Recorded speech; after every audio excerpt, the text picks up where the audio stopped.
Me lord, upon what do you wish to dine this evening? I desire something simple tonight. A hamburger. What?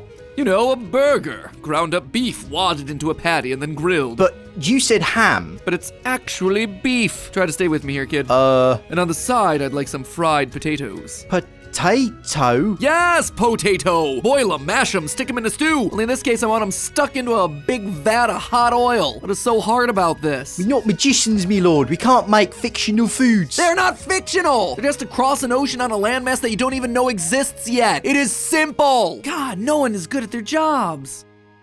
Greetings upon the internet. Welcome to Ye Oldie Food Theory, the show that strives for the authentic medieval YouTube experience. Remembereth to send your small scribe to ring the towny bell and send a missive to the Lord of Comments, leaving a 5-star review. Yeah, just in case you didn't know, YouTube used to have a 5-star rating system instead of likes and dislikes. The more you know. Okay, so despite our efforts to be totally historically accurate, it's possible that some things occasionally slip through the cracks, like how YouTube wasn't invented until 2005. Maybe a YouTube video isn't the best place for creating a feeling of ambiance like being in medieval times. But you know what is the best place for creating the ambiance of being in medieval times? Medieval Times, the US-based theme restaurant that transports diners back in time to experience all the food, all the sights, and all the drama of feasting while at a medieval tournament of champions. Authenticity is a key selling feature for this chain. Employees are instructed to almost never break character for any reason. Diners are outright served without silverware to replicate that medieval dining experience. You know what that means, friends? This restaurant was basically one big old flashing red sign saying, "Matt Pat, fight me." So, is Medieval Times actually the authentic medieval dining experience? Saddle up, theorists! Today's episode is gonna be a bloodbath. To begin, let's determine where and when the story of Medieval Times is meant to take place. The Medieval Ages, also known as the Middle Ages, are a period of history lasting roughly 1,000 years, starting with the fall of Rome and lasting until the Italian Renaissance. So really, claiming something is medieval is about as non-specific as you get. 1,000 years is a long time in history. Thankfully, though, we can actually narrow it down to a specific century and region. You see, while Medieval Times seems to be one of the most American-themed restaurants to ever America, its origins actually trace back to Spain. Back in 1983, Medieval Times' founder, Jose Montaner, converted his family-owned restaurant into a type of dinner theater where audiences could feast while watching his family's history, which traced back to the 11th century. And indeed, it's there in 11th century Spain that the original Medieval Times stories were set. There was a time,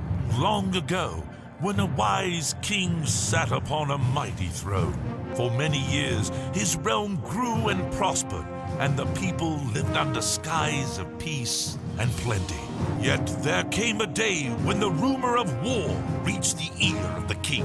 He gathered his finest knights about him. As the day neared its end, the king, his brother the prince, and 6 of his bravest knights repulsed the final charge of the enemy.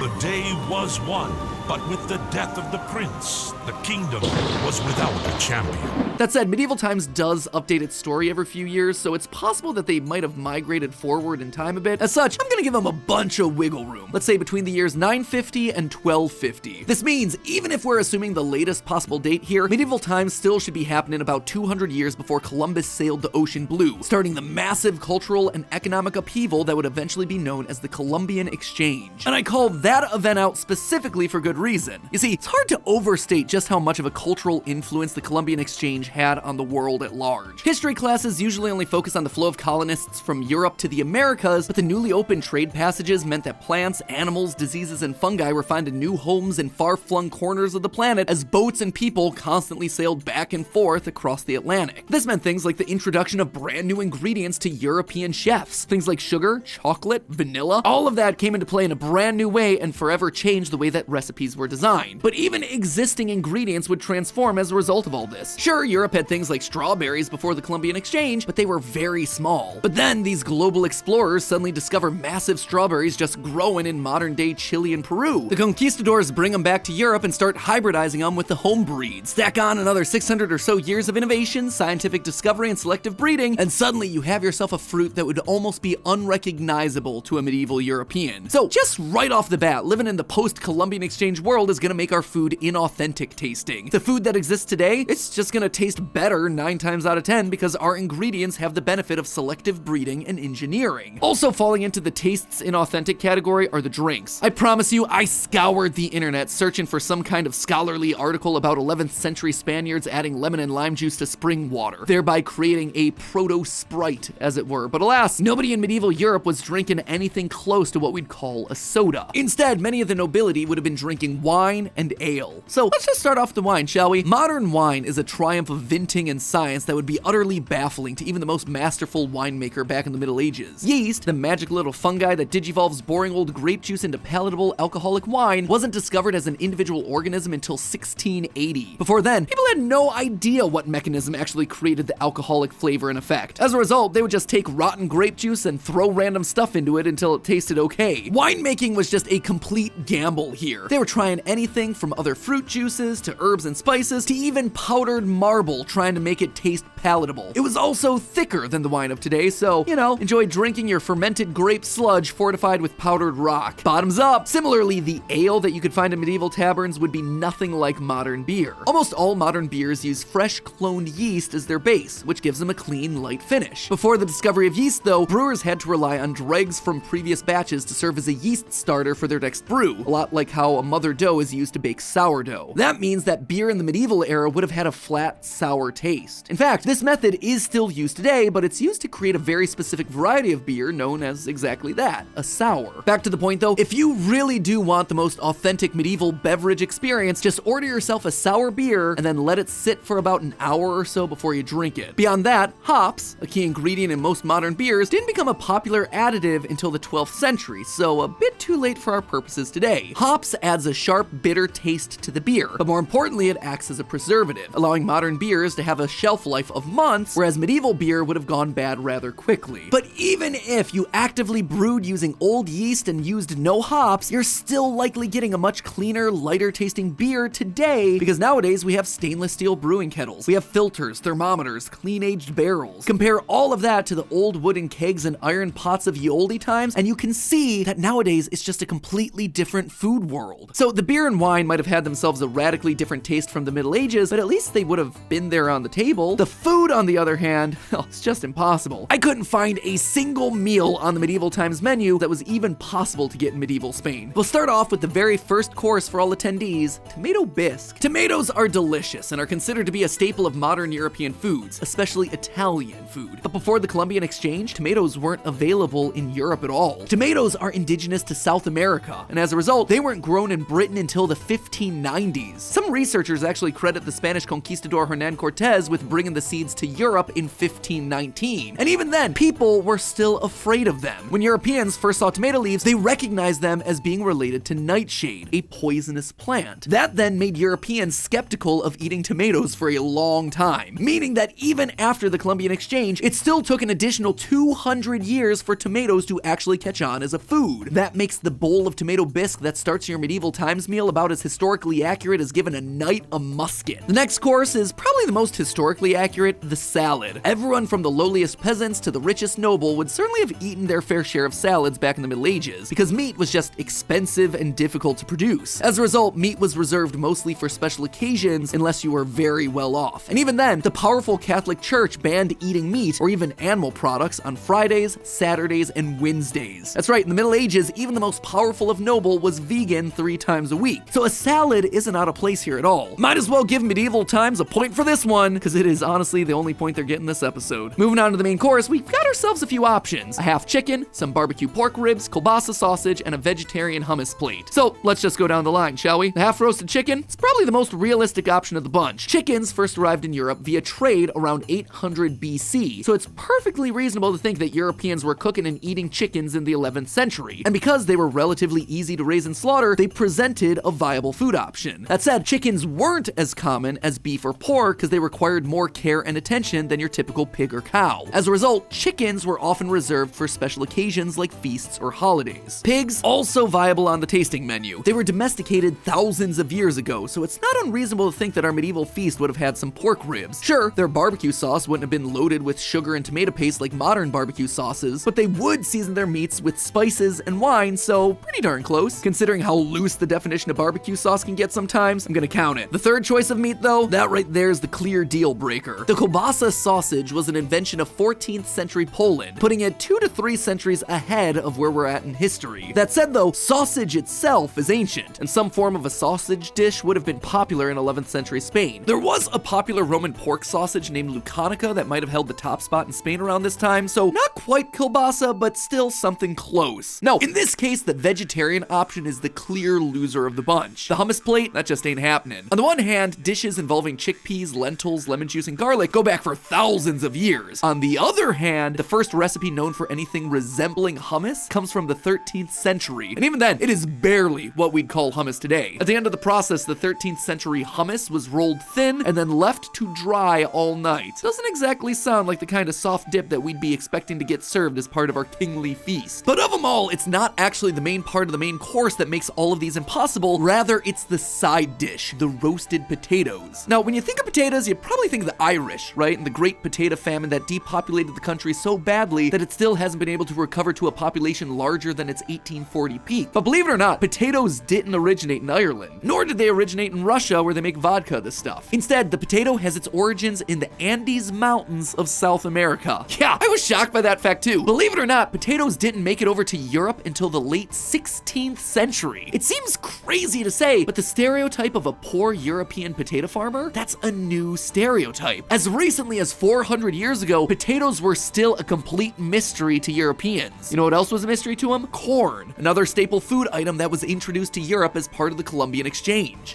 Jeez, when you look at the food roster here, it seems like all the most delicious stuff was over in the Americas. It's kind of like the worst kind of video game. All the best bits were locked behind this massive paywall. Sure, potatoes are free to grab out of the dirt and you can grow as much corn as you want. You're just gonna need to pay for a fleet of ships capable of crossing the ocean before you can get to any of this stuff. So basically everything they give you at medieval times is not the accurate Middle Ages dining experience that they advertise it being. But you know what's even more ironic? Even the stuff they don't give you is inauthentic. At medieval times, one of the main selling features is this lack of silverware. Sure, you can ask for some if you need it, but the venue sells this idea that you can just eat with your hands like they did back in the olden days. Except, that's just not true. Sure, forks were fairly rare in Europe before the 14th century, but knives and spoons? Those things were everywhere. Most people would regularly use a knife with their meal for cutting, and a wooden spoon for eating things like soup. Sure, they would use their hands more often than a modern diner, but it wasn't like medieval peasants had never seen cutlery before. But beyond that, medieval times pretends that all its audience members are nobles, and are therefore getting the best treatment. Well, if that's the case, it would have been expected in the Middle Ages for you to bring your own cutlery to a dinner engagement in a box called a cadena. This would then give you a chance to show off the fancy knife and spoon that you had specially made up for you. If you were wealthy enough, these items may have been made of silver or even gold, while poor merchants trying to look richer than they were would get themselves a lead fork wrapped in gold leaf. So on the one hand, it's not very authentic to have no silverware on the table in medieval times. On the other hand, it is authentic not to offer that silverware in general. That said, something tells me that the heavily armed security of medieval times might not appreciate me bringing a box with my own personal knife into a public space. Some people just don't appreciate historical accuracy. So, medieval times. The drinks are radically different. The recipes include items that wouldn't have even been known to people in the continent, and even their famous silverware policy is historically dubious. But honestly, if it means that I'm not having to drink a mouthful of powdered marble, I'm okay with that. This is medieval time. Great place to party. And disco after the show. Disco? They were encouraging you to disco after your jousting tournament? With that commercial air. 1990? Oh boy, medieval times just missed all the time periods. But hey, all this talk about stale medieval mead has really gotten me thirsting for the sponsor of today's video, Air Up. Air Up catapults your water consumption into the 21st century with their state-of-the-art flavor pods. They sit on top of your bottle and trick your brain into thinking you're drinking flavored water, when in reality, it's all just plain no-calorie, no-sugar water. The scent is actually tricking our medieval brains into thinking that we're drinking a flavored beverage, when in fact, it's just a combination of water plus scent. Air Up has been a lifesaver for me as someone who drinks way more than their fair share of sugary, unhealthy sodas. After years of wanting to finally move to something more healthy, but being bored of regular water, Air Up swooped in to save the day. From their sleek-looking bottles to the variety of different flavor pods to pick from, they really brought me from a casual water imbiber to an advanced sipper. I just can't get enough of this thing. I take it and my wild berry flavor pod nearly everywhere I go. And if I eventually feel the need to get some regular water to remind myself of what the plebeians are tasting, I just pop that flavor pod down on the bottle, mute the scent, and bam, I'm drinking regular unscented water again. This stuff is just truly brilliant. I could not recommend Air Up enough. And since variety is the spice of life, Air Up offers their favorite 5-pack, which comes stocked with 5 of the best flavors they have: orange vanilla swirl, raspberry lemonade, watermelon peach, and the aforementioned wild berry. You just can't go wrong. You will be guaranteed to find multiple flavors that you love. So if this is wetting your whistle and you want to step into the 21st century of water drinkers, visit the link down in the description below to purchase your own bottle, and then use the code FREEFAV5, FREEFAV5, to score your own free favorite 5 variety pack with any starter order. Thank you again to Air Up for being such an awesome sponsor of all our videos, and as always, my friends, I will see you next week. Bon appetit.